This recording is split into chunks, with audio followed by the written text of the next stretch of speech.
somebody to talk to, or we are going through a period in our lives when we feel stressed, when we feel like we are unable to cope with something, when we feel like there's something missing from our lives, instead of opening up to our friends and family members, instead of going and telling the people in our societies, like you can come and talk to the sheikh in the mosque, you can talk to the imam, you can talk to your friends. Sometimes, unfortunately, people choose to go a different route. They choose to consume substances like drugs, and those help them to fill a void. So it makes them feel like there was something missing in my life, but now I'm better. So if in case they are going through a lot of stress, in case they are traumatized, in case they have relationship issues, they consume drugs, it helps them in that immediate moment. But later on they realize there's a lot of negative effects. If a drug makes you feel good now, it will make you feel bad later on. As you all know, like for example, people who consume alcohol, when they are drunk, they are happy, they are confident, they are enjoying themselves. Then they go to sleep and they wake up with a hangover. And whenever they have a hangover, they say, I wish I will never consume alcohol again. Next weekend, again they are back at it. So they are chasing the high. They don't realize with every high there will be a low. Whenever they feel good and amazing, it will drop. You cannot feel amazing consistently unless you engage in something that is sustainable, unless you engage in a good activity. So using drugs that have side effects. All drugs have side effects. And with every person there's a different side effect that may come up. Some people are able to, for instance, not get a headache when they smoke or drink alcohol. Other people will get very strong headaches. So you should be aware that even if your friends are telling you will be fine, there's a chance you will experience some negative effects. The third reason is psychological. So some people, even if they are okay right now, or if they are stable, they may have certain things that they've gone through in the past, like a difficult childhood, or they have certain feelings of low self-esteem, and the drugs helps them to deal with those emotions that they are holding within. The correct way to deal with those emotions is to talk to somebody, to process it, to open up, and to go through the natural process of experiencing the emotions instead of pushing it down. The drugs is like giving a replacement for when you feel those emotions starting to come up inside you, use those drugs as a coping mechanism. So it puts you in a state of mind that you don't need to think about those things anymore. And it's again a shortcut, it's not a direct way of helping yourself. It's going to negatively impact you, and we should try as much as possible to be aware of why people use drugs. Now that you know these are the reasons why people use drugs, you can start thinking about you as a person, which reasons would you be at risk of? Are you more at risk of using drugs to deal with your emotional pain, or to deal with the physical discomfort, or to deal with the psychological issues that you are having? And once you know, once you better understand yourself, then you have the skills and the knowledge to avoid using them when you come across it. Unfortunately, the way society is, you cannot say that you will not be exposed to drugs. We need to know how to say no before we get exposed, or even after we get exposed, so that we do not fall into the traps of addiction. Inshallah, through this presentation, some of you will be inspired to continue educating your friends, your family members, or the people around you, and encourage us to build a society that is more free of drugs, where there is less use of drugs, and that will make our communities healthier and we can all prosper, inshallah. So we mentioned the main reasons why people use drugs. I just wanted to go through, this is quite a long list, but if you are going through some of these factors, you should be aware that some people might feel like this is a good reason to use drugs or to begin abusing chemicals.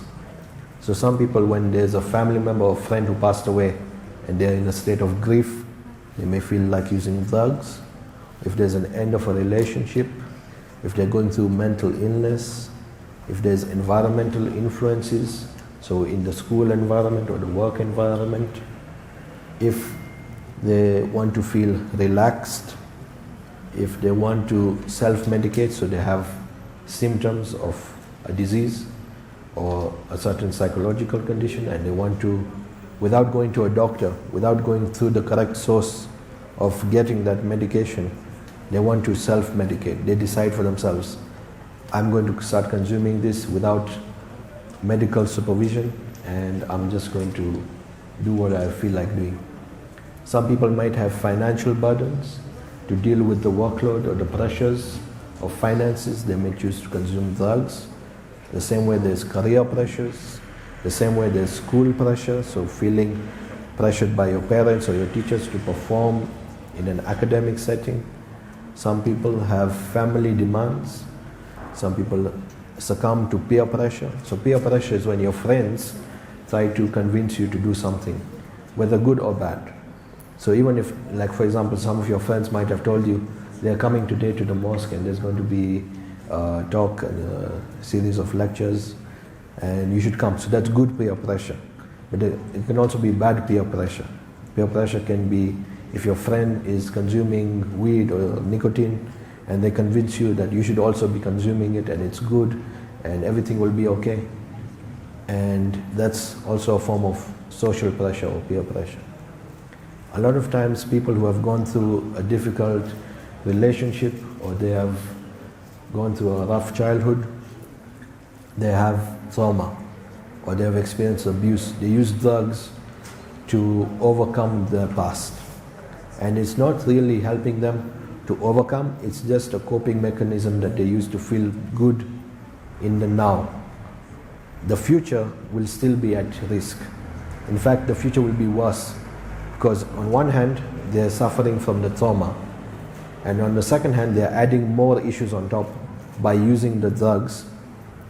And when they finally reach a point when they are unable to cope, when they become addicted, when they start destroying their lives because of they constantly need money, they have alienated their family, the family doesn't want to know them because they are now an addict, it makes their life more difficult and more hard to deal with.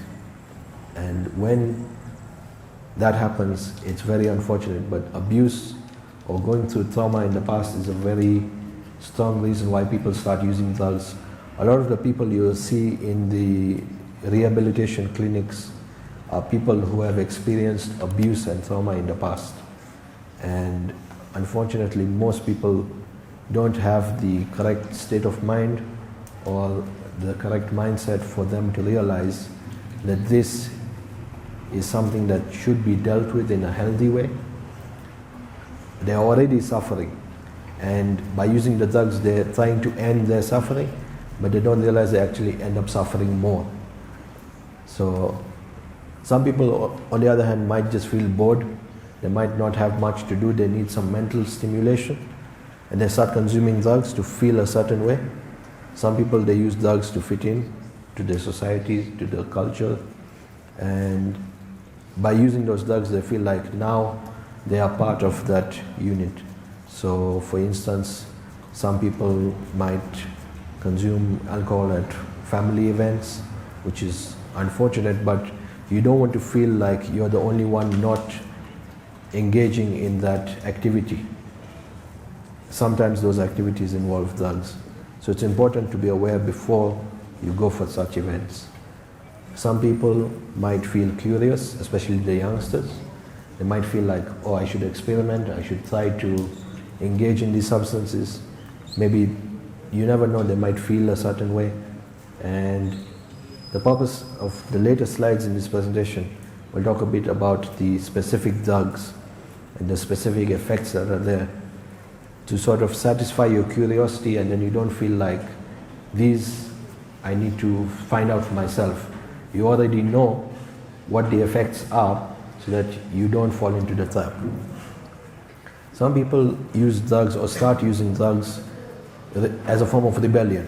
They might feel let down or betrayed by their family or by their culture or by their teachers, and they want to rebel. They want to go against what is normal. And usually consuming drugs is a way people choose to express that. Or they want to feel like they are in control. So there are certain drugs that make you feel more confident, more powerful, more capable when you are on the drug. Later on you feel worse, but they want to feel like they're in control of that situation. So they use drugs. It can also be used to enhance performance. So like athletes might use steroids, that's a type of drug. If they feel isolated, so they feel lonely, they feel disconnected from the people around them, they consume drugs to deal with those emotions. If there's misinformation or ignorance, this is actually the main reason we're having the presentation.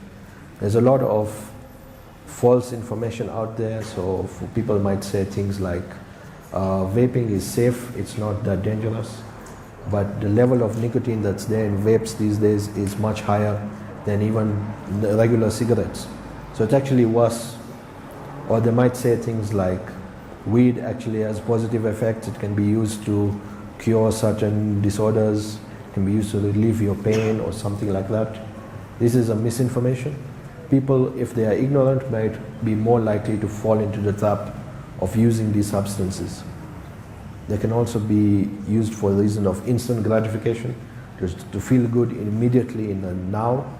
Or if drugs are widely available, unfortunately we are reaching this stage, but when drugs are widely available, you are more likely to use those substances. For instance, I'm not saying Coca-Cola is a drug, but if Coca-Cola is available in every store, in every kiosk, in every grocery, in every supermarket, are you more likely to buy it occasionally? The answer would most probably be yes. Even you might choose that over other things like water or milk or juice, because it's available everywhere. You know that it's going to be there, you already know what it tastes like, you already know how you feel when you drink Coke. The same way, if drugs are widely available, you're more likely to fall into the trap of using it.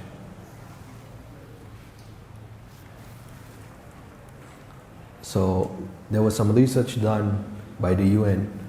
They asked young people, why do you use drugs? These are some of the things they said. So one person said, someone had some drugs with him and I thought I would try it. So he didn't plan on looking for drugs, on finding drugs. He was just with his friends and his friend told him, you know what, I have some drugs. Without him offering, he just said, oh, maybe it would be good if I tried it. Without knowing the effects, without knowing what it would do to him. He just fell into the trap of starting to use it. And this can lead to addiction once you continue using for the long term. Another person thought, all my friends were doing it, so I thought, why not? Sometimes we see other people doing something, and our thinking as humans is, if everybody is doing it, there can't be any harm in doing it. So for instance, if you see somebody doing, I'm just going to give a random example. If somebody comes and tells you sitting on the floor is bad, this is just an example, it's not true. If somebody says sitting on the floor is bad, you will not believe me, because everybody here is sitting on the floor and it's normal, everybody is okay with it.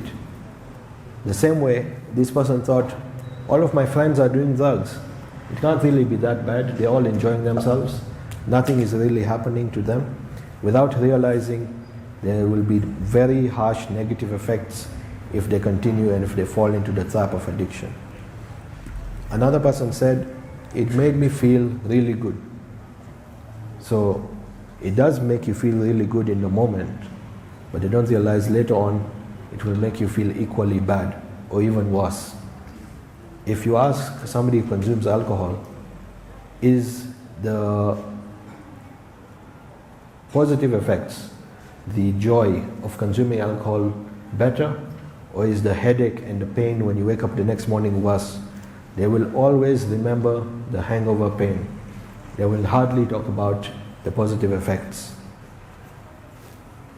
Another person said, all my problems from school, at home, and in life just went away. So again, this is a statement of ignorance. The problems are still there. The problems don't just disappear because you close your eyes, or you consume drugs, or you go to sleep. The problems that this person is facing were still there. It just happened that when they were consuming the drugs, they were able to forget, or they were able to ignore it, or they were able to change their state of mind so that they don't feel like worrying or stressed over those issues.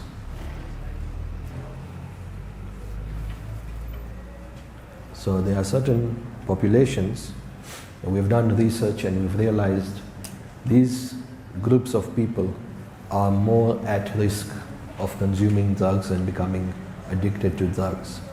Unfortunately, the biggest one is teenagers and adolescents. So teenagers, we'll talk a bit more in detail, are the highest risk for consuming and becoming addicted to substances. Another one is working professionals. Especially when you are making an income for yourself, you might feel like, I now have money to spend the way I want. Nobody can tell you, don't do this, do this. You become responsible and mature, and you're expected to behave in a certain manner. At that point, people don't always make the right choices. They sometimes go down the wrong road and they choose to start consuming drugs. Another group is people who are homeless or suffering from mental illnesses. There are certain illnesses like schizophrenia or bipolar disorder that people who have those illnesses are very highly at risk for consuming the drugs. And the last one is inexperienced individuals. So regardless of which age you are or what you are doing, if you don't have experience, you will at some point in your life be exposed to drugs.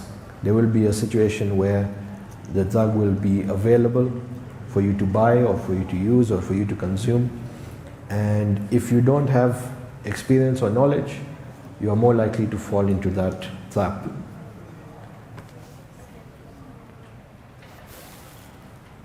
So amongst teens, there's a huge set of triggers. So triggers are the things that cause you to start using the drugs, and influences. Influences are mainly from the media. There's a lot of pro-alcohol or pro-weed singers and celebrities and artists who are promoting the use of these substances. They're telling you, look, I'm using these substances, I'm singing about it, I'm smoking it or drinking in public, and I'm happy, I'm good, everything is okay. And you don't realize, looking at them, that there are very high negative effects. And teenagers, the fact that you are a teenager, you are an adolescent, you're going through puberty, there are certain hormonal changes that are taking place, there are certain growth difficulties that will be taking place, and it's a very difficult period of time. So during that time when you are growing, you'll also face a lot of school pressure, you'll also face a lot of societal obligations. So you need to fit in, you need to feel like you belong, or you might face hormonal changes, it's like going through puberty. And it's important to make sure that these difficulties don't lead to you succumbing to drug use.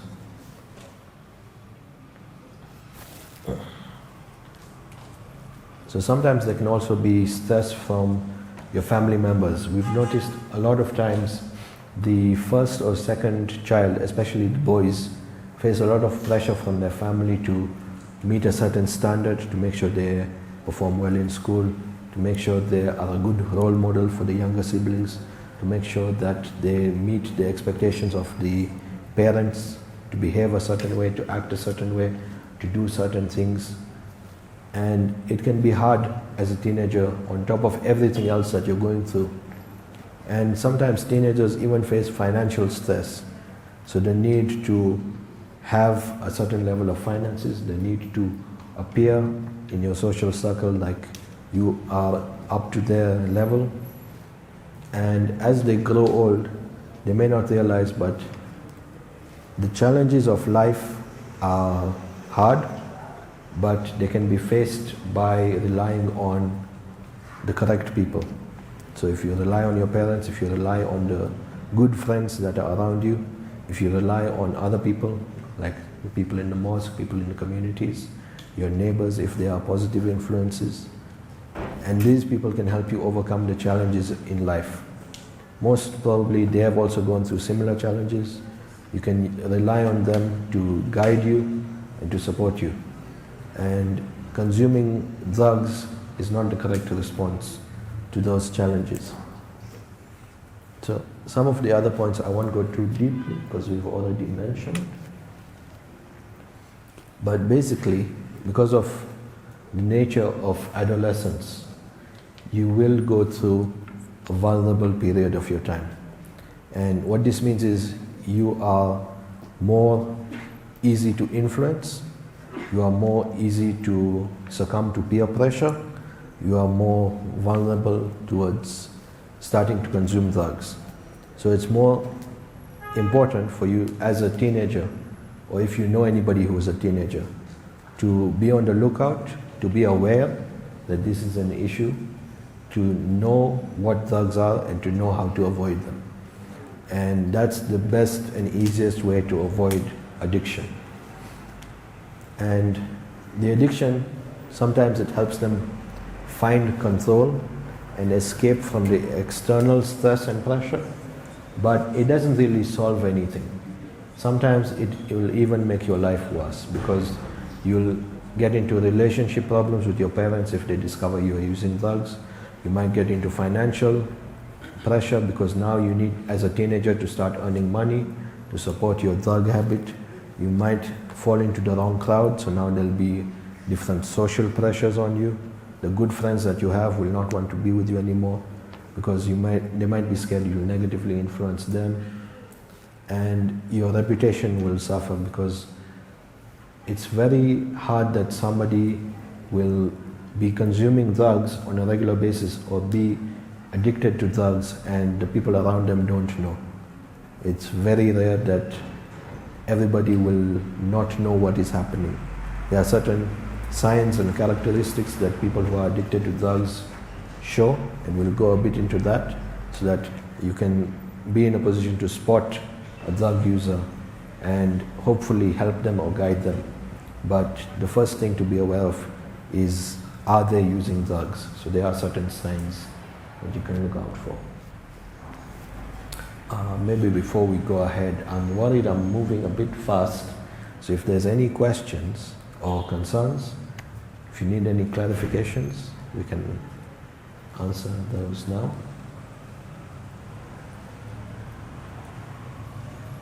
Or perhaps when we move closer towards the end, we can have another chance for questions and answers.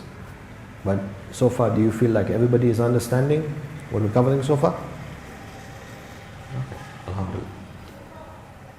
All right. So, working professionals are usually people who have graduated and now they're working. They're employed, or they have their own businesses, or they're doing something, they're making a living. And many seemingly normal individuals start to consume drugs. And this happens because of societal pressures, because of work-related burdens, or financial stress. So they use drugs to deal with these issues that they are facing. And many working people have the means to support a drug dependence. So this means that since they are making money, since they are working, they have the finances to support their drug consumption, which is unfortunate, but it's part of the reason why this group of people are more at risk. And so sometimes they can be doctors, sometimes they can be lawyers, other types of professionals, especially the higher income professions are more at risk for using drugs. So sometimes you might have heard of stock investors or people who work on Wall Street. They consume a high amount of drugs.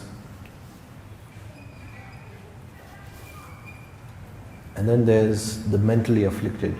So usually when you think of a drug addict, you think of the people who are living in the streets, the homeless, people who are living in lower class areas.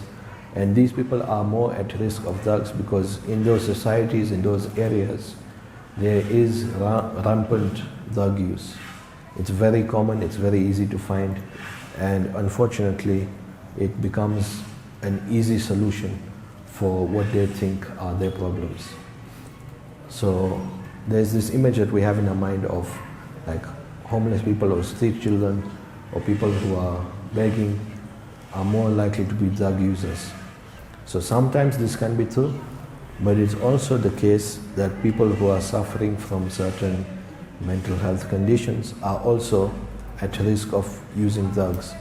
So people with schizophrenia, people with bipolar disorder, and the people in the streets, the homeless people, sometimes face isolation, they face depression, they don't feel like other people are there to support them, they feel alone, they feel like they are overburdened with issues and they have no resources. So an easy fix for them is to get a cheap drug and to start consuming it, and that helps them in that moment, but it is the first step towards becoming addicted. If a homeless person is addicted, it's almost twice as challenging, if not more, to deal with life and to keep on living and then to pull yourself out of it. For example, if a homeless person is not consuming drugs, there's a chance that hopefully someone will find them, a family member or a friend. They'll be able to get some support. They'll be able to hopefully regain employment. They can lift themselves up economically. They can come out of that situation. If they are using drugs, the chances of that happening go from like 50% to 5%. So it's very, very hard, because first you will have to make that person admitted into a rehab clinic or to become unaddicted, to recover from the drug addiction, before they can become employed, before they can become a member of society, before they can get a rented house or a place to stay. Because a lot of these, no company or no job will want to hire somebody who's addicted, or no society or community or compound will want to have somebody living there who's addicted. So that's a challenge towards recovering from this stage in life. Unfortunately, many people go through this, and our organizations are trying to help the people who are addicted, but the rate of success is very low. It's maybe 5% of the people who are addicted are able to come out of it. And okay, so just going to move ahead. And finally, we have risk of drug use by inexperienced people. So people who don't know better. Supposing you had never heard of drugs before you came here, maybe for the younger brothers, and then you came across these substances that you see other people using, or your friends are telling you that, oh, this is nice, you should try it. There's a higher risk of you falling into that trap. So for people who are inexperienced or who have never used drugs, it will have a greater effect on you when you start using it. So it will alter your mind and the way your body works to a greater extent, and it will impact your ability to work, it will impact your studies, and it will impact your ability to function. So even doing the regular tasks like walking down the block, buying something from the kiosk if your mom sends you, or doing something very basic that you might feel, oh, I do this every day.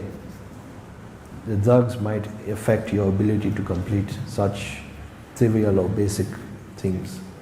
And then it will create problems with your family, with your friends, with your work, with your school. Even if you stop consuming those substances, or even if you try it once and you get caught with it, it will damage your reputation.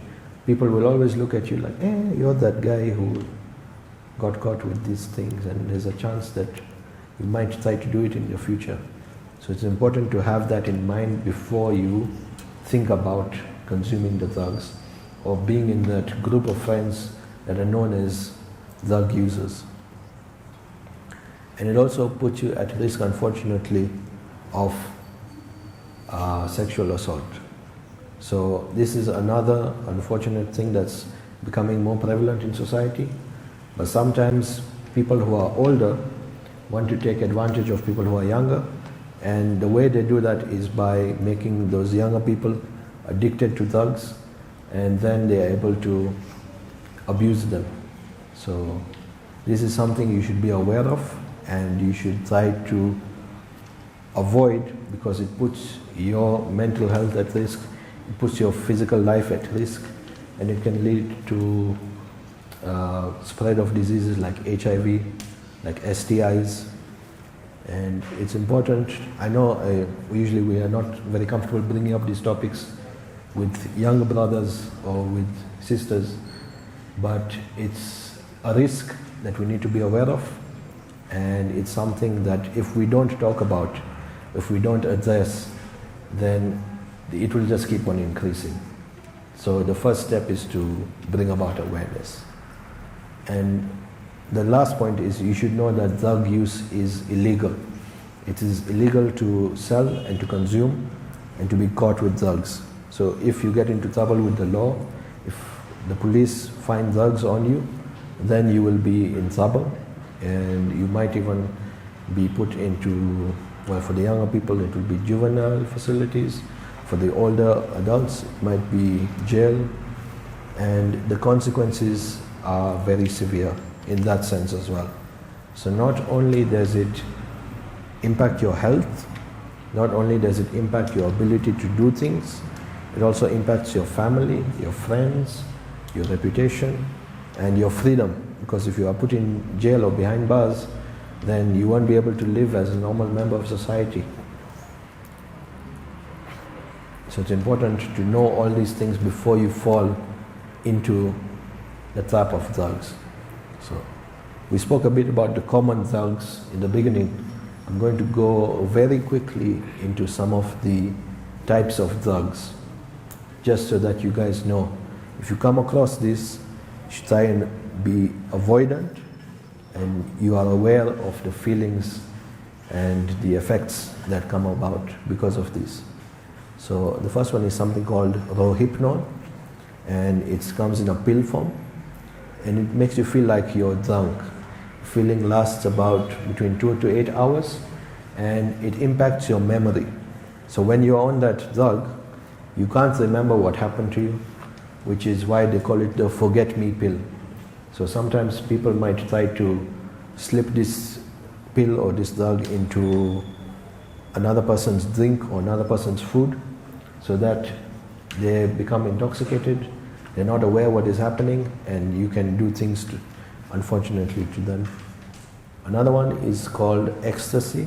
So the biochemical name is MDMA, and this one lasts about 4 to 6 hours, and it puts users at risk of hypothermia. So hypothermia is when you start experiencing a drop in body temperature, and you are at risk of freezing to death. So your body is not able to maintain its temperature, the temperature falls. Once it reaches below a certain point, your life can be at risk. It also dehydrates you. So as some of you who have studied biology may know, the body is majority made out of water. All organs and all cells in your body have water in them, which is how they're able to do the things that they are doing. And this drug reduces the amount of the amount of water that your body is able to hold, and it dehydrates you, so it impacts your health. Another one is called, no problem.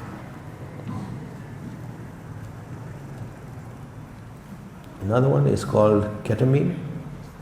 It's also called Special K, and it looks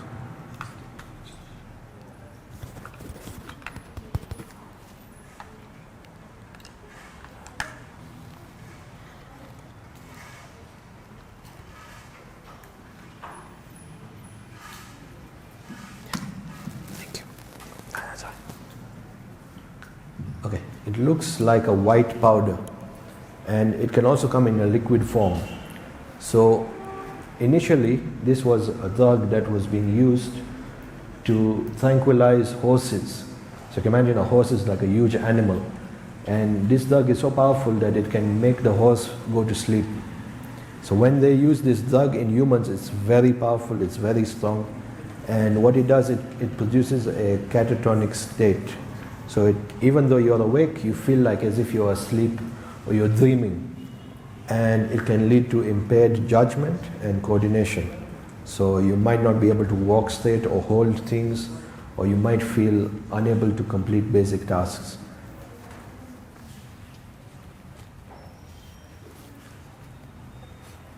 So another one that's unfortunately becoming common amongst the young people is called GHB. And it's a liquid, so they call it liquid ecstasy. It's odorless, it's colorless, it looks like water. So it's hard to detect, and sometimes it can be combined with alcohol. So it increases the effects of alcohol. And if you consume more than your body is able to process, it can even put you in a coma. So it's like you fall asleep and you'll be unable to wake up. You're alive, but you're not able to do anything. You're stuck in a sleep state. One of the common ones, I think the younger brother mentioned, was cocaine, which also comes in a form of crack. It's also called coke or blow, and the effects last between 5 and 30 minutes, so it doesn't last very long, and it creates feelings of depression afterwards. So initially it makes you feel very strong, capable, powerful, energetic, high, and then after half an hour it will make you feel depressed and tired and exhausted and not able to do anything. Another one that is one of the most commonly ones used in Kenya, so you should be aware of this one, is marijuana. It's also called cannabis, pot, ganja, some people call it herb, some people call it grass, and it has long-term effects. So when you consume it consistently,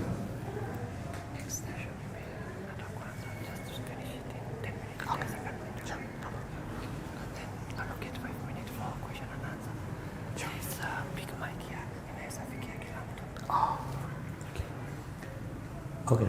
So if you continue using marijuana, there's a high chance that you will experience memory loss or learning difficulties. So it's a very highly potent substance that people, especially young people, use, and you should try to be aware that there are negative effects.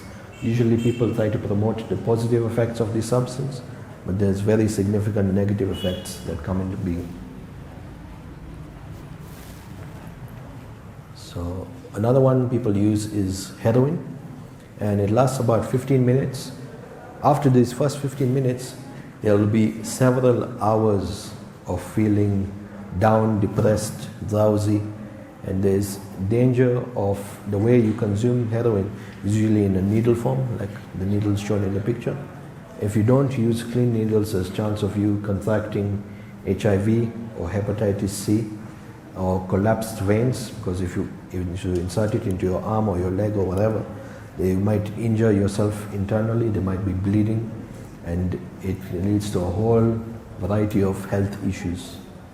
There's also inhalants, so things that you snort or inhale through your nose. This can cause headaches, hallucinations, violent behavior. It can even lead to loss of control over your bowel movements. And we also have something that's becoming common in Kenya called methamphetamine. So this can be called meth, glass, ice, or crystal. And it's like, it comes in big crystals or it comes in small powder. It's usually white or yellow. And in the short term, it increases your energy, so you feel more energetic, you can do more things, you suppressed appetite, you don't feel hungry. But the long-term effects are more anxiety, more depression, more fatigue, so you feel tired all the time. You might become paranoid, you might feel like everybody is against you, you might become more aggressive, you might become an insomniac. So you'll have sleep difficulties, and it can even make you start hallucinating. So even after you've consumed the drug, now you're not consuming it anymore. The fact that you consumed it before, now you'll start having hallucinations. So it's important to be aware of these negative effects so that you don't fall into the trap. And the negative effects can last much longer than the time when you experience the actual intended effects. I shouldn't call them positive effects, but the intended effects. So, like for example, one of the other ones, it lasts between 5 and 30 minutes, and then for many hours, you're still suffering. So, this is the main point that we wanted to bring up. How do you avoid peer pressure to do drugs? So, your best chance to avoid becoming an addict and to avoid all these negative effects that we've discussed is to not use drugs, number one, and number two, to avoid situations when you become tempted or at risk of using the drugs. If somebody offers you any of the drugs we've mentioned, or anything that you know contains substances that are bad for you, you should say no clearly and confirm that this is not something you want to do. You want to prioritize your own health and your own well-being, and you're choosing not to consume these substances. Once you've said no, your problems will not be finished. It's not that, oh, you've said no, so now they will leave you alone. You might continue to be exposed to them. You might continue to be offered or be tempted or to be encouraged to use these substances. When you see that happening, the best thing you can do is walk away. So once you've walked away, once you've removed yourself from that environment, no one can make you do something you don't want to do. It will always be your choice to take the first step or to avoid taking that first step. So you should be aware and you should know that it will always be you to take the first step. Once you take the first step and you become addicted, it's like you will not even be control of the next steps that you are taking. Nobody becomes addicted overnight, but if they can avoid taking those first few steps, they can avoid becoming an addict for the rest of their lives. And there are people, maybe most of us, especially the elders in the community, who have managed to avoid addiction. And you see them now, they are healthy, they are happy, they have lived their lives, they have children, they have grandchildren, and they are prospering. So if you want to live a similar life, if you want to experience all the bounties that Allah has provided for us, the best thing you can do is avoid drugs.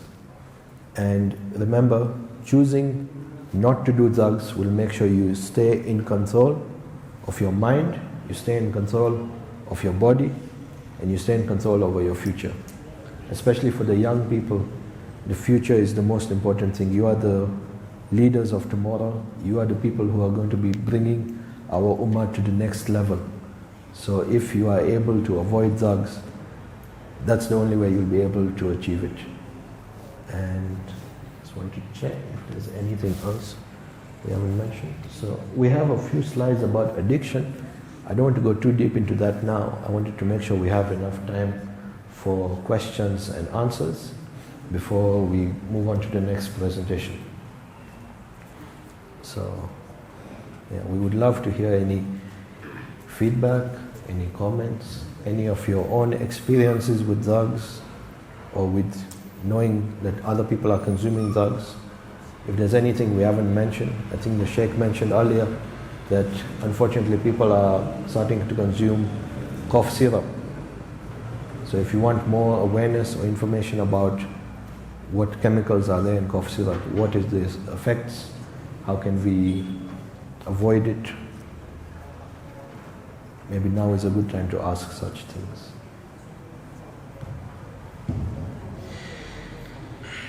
So, if there are any questions regarding drugs from the parents, the guardians, and also the youth, kindly feel free, inshallah, to send the questions forward.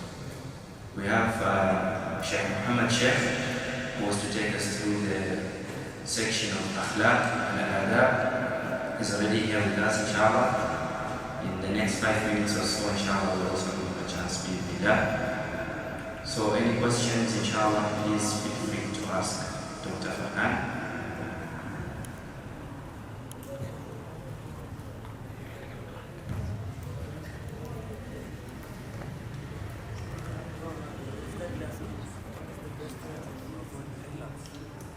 What is the best way to avoid relapse? Okay, so unfortunately, relapse is something, I'll just clarify before I answer. Relapse is when somebody was addicted, they managed to pull themselves out of it. They are still at risk of starting to use drugs again. Now, the way drugs work is you start consuming a little bit, and then that loses its effects because your body gets used to consuming that small amount. Then you start consuming more and more and more. Like, for example, people who start consuming tea or coffee, when they're young, they consume a little bit, it has their effect, it keeps them awake. As they grow older, they need to consume more cups of coffee, more amount of coffee, of caffeine, so that they're able to stay awake and it makes them feel good. So their tolerance builds up. Now when you stop consuming, your tolerance comes down. And the main thing that happens is when you relapse, you go back to consuming what you used to consume at the point when you were addicted. So suppose, I'm just giving an example, but if 1 cup of coffee made you feel a certain way, and then you were able to reach a point when you could only feel those effects after 5 cups of coffee, and then you stopped coffee for a month, and then one day you decide, no, I want to keep consuming coffee, so now you start again 5 cups. It will have a very high, strong effect, more than it was when you were consistently consuming it.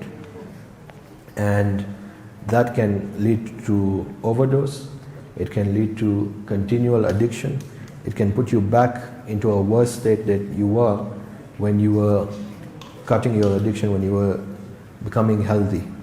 So it's lower than your worst point. And the issues that we have with people facing relapse is the environment that they find themselves in. If you are not able to change your environment, then you will continuously be at risk of relapse. The factors that made you want to start consuming that drug in the first place will continue to be there. The internal temptation and ability to deal with your own problems. So the best way to avoid relapse is, 1, have a support system in place. So you should have friends and family members and professionals that you can rely on.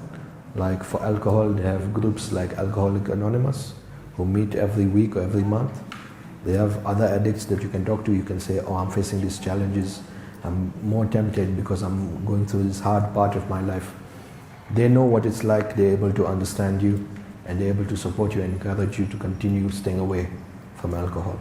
Or they have other groups like Narcotics Anonymous, which is for other substances. So the first step is have a support system.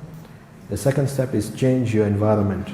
So if there's any family members that are encouraging you to use drugs, you should move away from them. If you need to change your friend circle, if you need to get employed in a different company, if you need to move to a different location, if in case it's your neighbors or the people in your area who are encouraging you to consume drugs, you need to make sure you are not in that environment that's encouraging you and tempting you to relapse. So that's why, especially for addicts, when they want to start recovering, when they want to come out of addiction, they go and they stay in the rehab home for 90 days. The major factor that helps them is not being in the same environment where they were before. And that's how they're able to stop and to continue staying away from drugs after they've recovered from addiction. They need to make sure that environment is similar to the one they had in the rehab home. So one, there are not many drugs freely available, there's less temptations, and there's more support systems. Thank you for that question.